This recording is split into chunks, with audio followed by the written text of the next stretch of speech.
You need to be realistic, Georgia. You can't just throw money at a fantasy. That was my father, Hank Steele, standing in my parents' kitchen with a dish towel over one shoulder, saying the words that would end up costing him 3 years of not knowing what his own daughter was actually doing with her Tuesday nights. I just told him I was thinking about leasing a small commercial kitchen space. Nothing dramatic, just enough to test some catering ideas outside my shift at Trellis House, the mid-tier restaurant where I'd been working the line for 6 years. He didn't even put the towel down. He just said the line, the same one he'd say a dozen more times over the next 3 years, and went back to drying a pan that was already dry. But I'm not going to rewind all the way to that kitchen just yet, because to understand why that sentence stuck to me the way it did, you have to understand what was happening 2 rooms away, where my mother was writing a check. I was 29 that year, living in a 310-square-foot studio above a laundromat on Coyle Avenue in Vantage Falls. The kind of apartment where you could hear the dryers thumping through the floor at 11 at night and start timing your showers around the building's water pressure. The radiator under my window clanked twice every time it kicked on, and I'd learned to sleep through it the way you learn to sleep through anything that's cheaper than the alternative. I drove a hatchback with 161,000 miles on it and a dashboard warning light, the little orange engine icon that had been on for so long I'd started using it as a coaster for my coffee when I parked. I'd been cooking professionally since I was 19, first at a diner off Route 9, then 2 years at a steakhouse, then 6 years running the sauté station at Trellis House under a chef who trusted me enough to build the weekend specials board without checking in.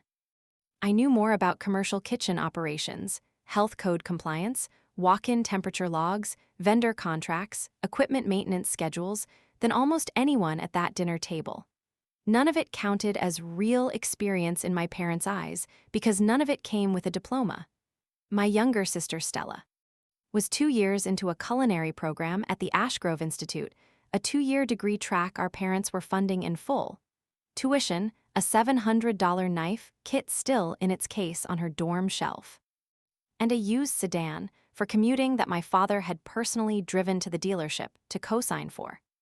I remember the day he brought that car home to show her, how he'd washed it himself in our parents' driveway that morning, how he'd taped a bow made out of a leftover ribbon spool to the rearview mirror.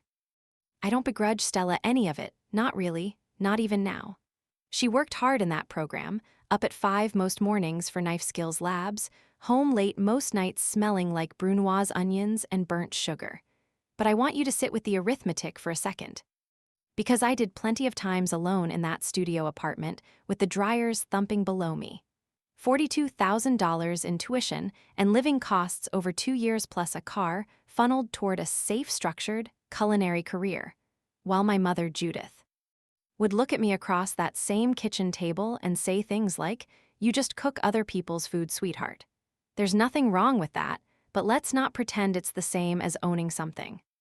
If you've ever sat at a family table and watched one sibling's dream get called an investment while yours got called a fantasy, I want you to know right now, before this story goes any further, that the math on that table is almost never as settled as it looks in the moment. The night my father said the line about throwing money at a fantasy was also the night my mother handed Stella an envelope with the fall semester's second tuition installment already inside it. Sealed, done, no discussion required. I watched Stella tuck it into her bag without even opening it. That's how normal the transaction had become. While I stood by the sink with a lease application for a 900-square-foot warehouse space on Harrow Street folded up in my back pocket. A piece of paper I never even took out that night because I already knew how the conversation would go before I started it. I drove home with the radio off. The check engine light glowed orange the whole way, and for the first time it didn't feel like a coincidence that it never turned off. I didn't lease that space. Not then. Instead, I did something smaller and stranger, something I didn't tell a single person about, not my parents, not Stella, not even my best friend Ellis Hogan, not for almost 4 months. I started going to restaurant closure auctions. Vantage Falls had been losing small restaurants for years. Rising rent, thin margins, The kind of slow bleed nobody writes headlines about until the space is already empty. But every closure meant an auction, and every auction meant walk-in coolers, 3-basin sinks, 6-burner ranges, and reach-in freezers going for a fraction of retail to whoever showed up with a truck and cash. My first purchase was a decommissioned 12-foot walk-in cooler from a shuttered diner out past the fairgrounds, bought for $1,100 from a bankruptcy auction where I was the only bidder under 50. I didn't have anywhere to put it yet. I paid $120 a month to store it in a friend of a friend's barn for over a year, tarped against the weather, while I kept working the line at Trellis House 5 nights a week and went to auctions on my days off. Learning the difference between equipment worth saving and equipment that was just going to be a headache. I learned to check compressor serial numbers against recall lists, standing in gravel parking lots at 7 in the morning, coffee going cold in my hand. Bidding against restaurant owners twice my age who assumed correctly that I didn't have the capital to outbid them on anything big. Which was exactly why I only ever went after the equipment nobody else wanted enough to fight for. The day I finally told Ellis was the day the walk-in cooler's compressor started making a sound like a dying alternator, and I needed a second set of hands to help me diagnose it before the whole thing lost its charge. He drove out to the barn on a Sunday, took one look at the cooler under its blue tarp, and said, "Georgia, is this a walk-in cooler in Denny Wallace's barn?" And I said yes, and he said, "Okay," and that was the entire conversation. He didn't ask why I hadn't told him sooner. He just grabbed a flashlight out of his glove box and climbed up on a milk crate to look at the compressor housing with me. That's who Ellis was for the next 3 years, the person who showed up with a socket wrench and asked operational questions instead of emotional ones, which, it turned out, was exactly the kind of support I needed. Here's something I'll ask you directly, because I think about it every time I tell this part. If you've ever built something real while everyone around you assumed you were just getting by. Drop the word commissary in the comments below. I want to know I'm not the only one who spent years being underestimated on purpose, because it was safer that way. 18 months in, I had that walk-in cooler, 2 commercial ranges, a stack of stainless prep tables, and just enough saved, combined with a $14,000 equipment-backed small business loan. The kind lenders will actually write against restaurant equipment as collateral because it holds resale value. To finally sign a lease on that same 900-square-foot warehouse space on Harrow Street, I'd folded up in my pocket a year and a half earlier. I remember standing in that empty warehouse the day I got the keys, my footsteps echoing off bare concrete, a single security light buzzing near the loading door, and thinking that it looked less like a business and more like a very large, very expensive dare. I spent 4 months of weekends building it out myself, with help from Ellis, who showed up most Saturdays with a 6-pack and a socket wrench even though he didn't know a compressor from a condenser. We ran electrical conduit along exposed brick, poured a sealed epoxy floor over the old concrete, and mounted a hand sink station I'd bought for $200. Because the health inspector who'd shut down the diner it came from had cited it for a leak that turned out to be one loose fitting. My first tenant was a woman named Veronica Bolton, who ran a food truck out of a converted step van, serving braised short rib sandwiches out of a menu she'd built entirely around what she could cook in 18 square feet. She'd been prepping in her own kitchen at home, which was technically against every health code Vantage Falls had on the books, and she found my commissary through a flyer I'd stapled to a community board at the farmer's market, 6 words, hand-lettered, licensed kitchen space, hourly. Ask for Georgia. She rented 4 hours a week at first. Within 6 months it was 20. She told me once, standing next to her step van at 10 at night while I locked up, that my walk-in cooler alone had saved her more money than her first 2 years of business combined, because she wasn't throwing out unsold product every 3 days anymore. Word moved through the food truck community the way it always does, fast, informal, mostly by word of mouth between people who trusted each other's judgment more than any ad could earn. Within 2 years, I had 9 trucks and small catering operations renting time in that kitchen. Within 3, it was 12, and I'd added a second walk-in and a dedicated baking station because two of my tenants had started supplying pastries to a coffee shop downtown. I quit nothing. I still worked 4 nights a week at Trellis House. Because the commissary's income was steady, but not yet enough to replace it, and because, if I'm honest, some part of me still wanted a paycheck stub with my name on it that didn't require explaining anything to anyone at a dinner table.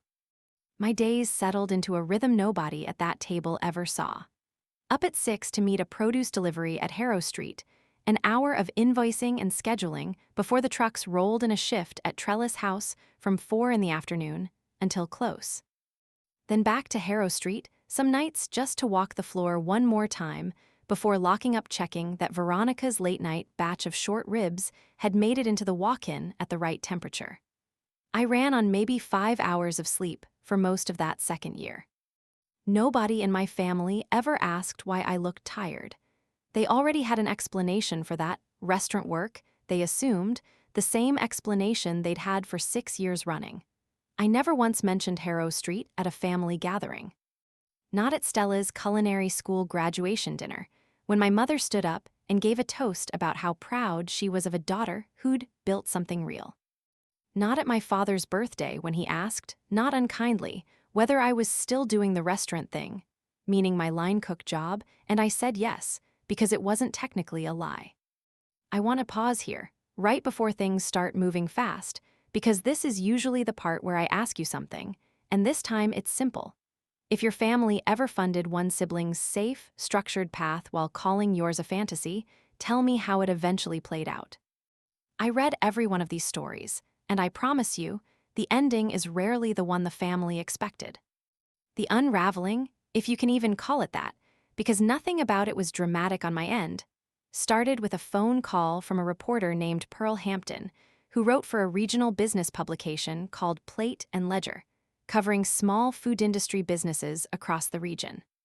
She was working on a feature about Vantage Falls' food truck boom, and in the course of interviewing 8 different truck operators about their supply chains and startup costs, she kept hearing the same address come up, a warehouse on Harrow Street.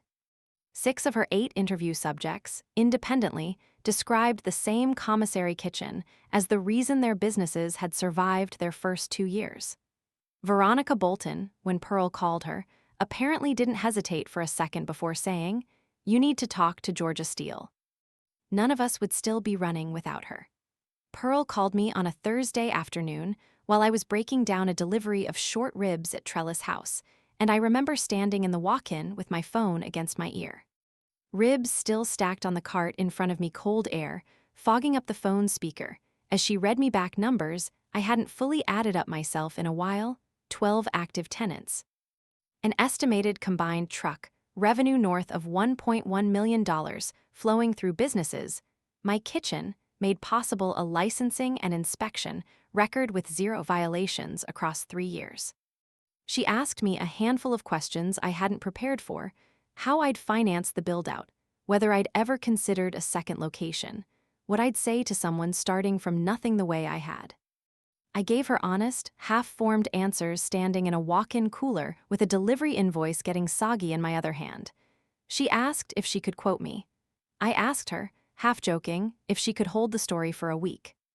She laughed and said the piece was already scheduled for the following Monday's print run, and that my name was going to be in the headline whether I gave her a quote or not, because, as she put it, "You're not really a footnote in this story, Ms. Steele, you're the whole infrastructure." The article ran under the headline, "The woman behind a dozen food trucks nobody's heard of," with a photo of me standing in front of the Harrow Street building that Pearl had taken during a walkthrough 2 days earlier. And a subhead that mentioned the words, self-funded and equipment auctions, before my own mother ever heard either phrase from me directly. My mother called me 40 minutes after the piece went live online, and her voice had a register I'd never heard from her before, not angry, not proud yet either, just entirely unmoored. "Is this you?" She kept saying, like the article might be describing a different Georgia Steele. "Is this you?" We had the family dinner 2 nights later, my mother's idea, though I think by that point it was less an invitation and more a summons. a need to sit across a table from me and reconcile the daughter she thought she knew with the one plate and ledger had just profiled. It was quiet at first, the kind of quiet where everyone's fork makes too much noise against the plate.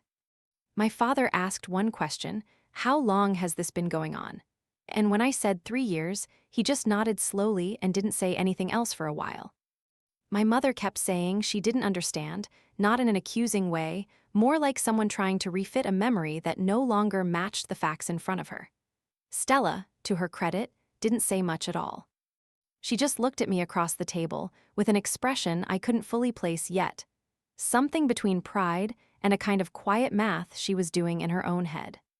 Halfway through dinner, I put my fork down and said the only thing I really wanted to say: "You can come see it. Tonight, if you want. It's easier to explain standing in it." So that's what we did. 4 of us drove out to Harrow Street at 9 at night, my father following my mother's car in his truck. Because neither of them wanted to ride together for a conversation like this, and Stella riding with me mostly silent. Watching the warehouse lights come into view through the windshield. I pulled up and hit the button on the loading door, and the sound of it grinding open, that heavy chain and track rattle I'd heard 1,000 times alone, suddenly felt like it was announcing something to an audience for the first time. I didn't narrate the tour. I didn't have to.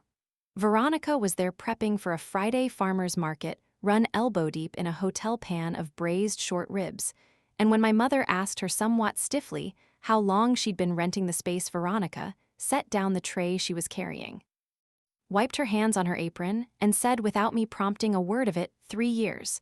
I wouldn't have a business without your daughter. Half the trucks in this city wouldn't.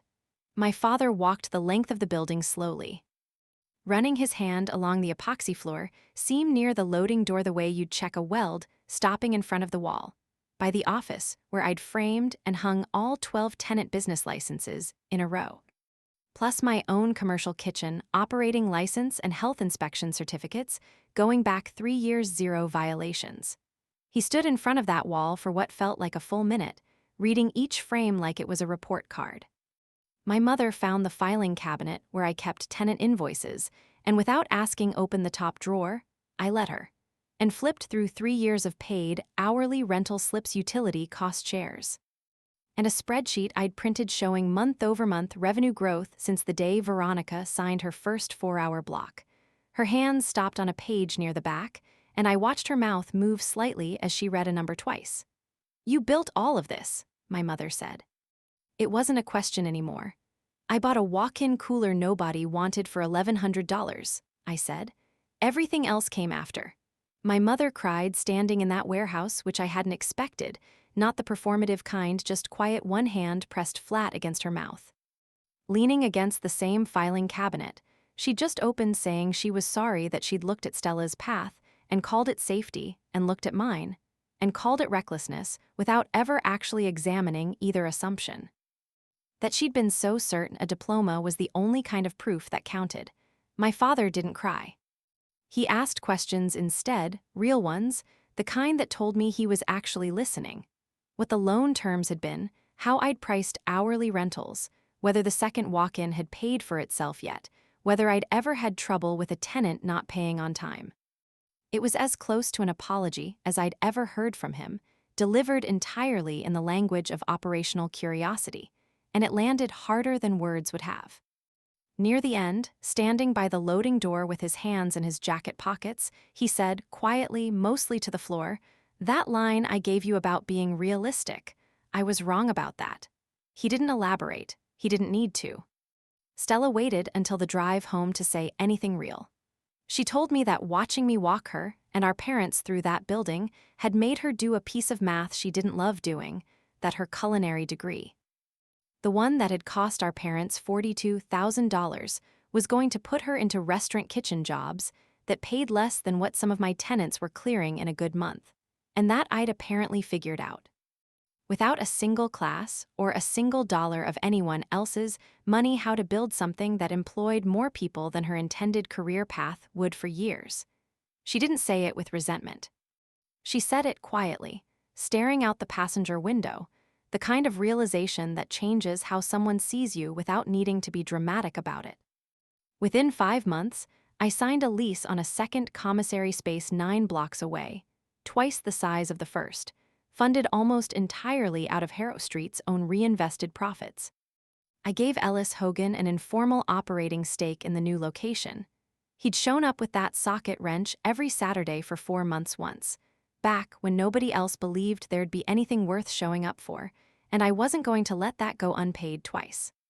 I quit Trellis House on a Tuesday, gave my notice 2 weeks early out of respect for the chef who'd trusted me with the specials board, and worked my last shift on a Friday night that felt honestly a little anticlimactic.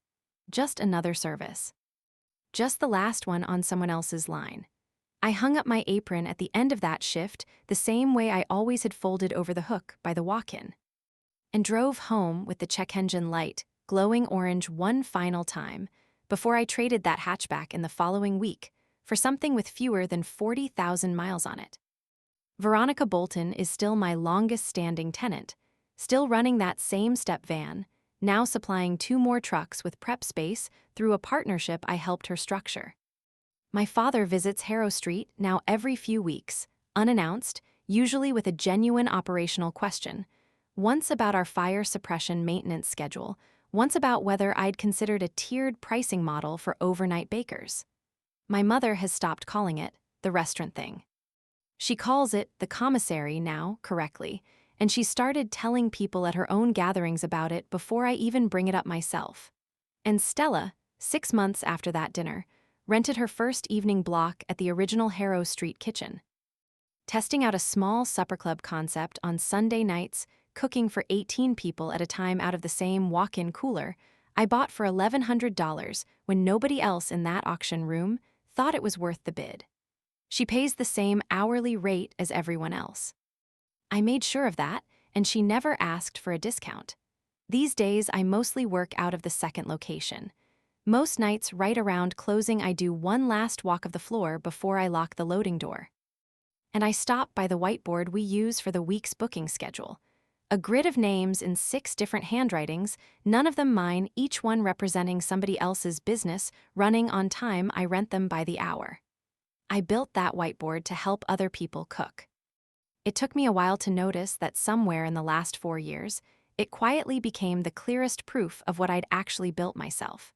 The people who call your plan unrealistic are usually just telling you the limits of their own imagination. Not the limits of your plan. My father spent 3 years convinced a kitchen without my name on the lease of a restaurant wasn't a real business. And it turned out the whole time I was building the infrastructure, half the city's food trucks were quietly running on.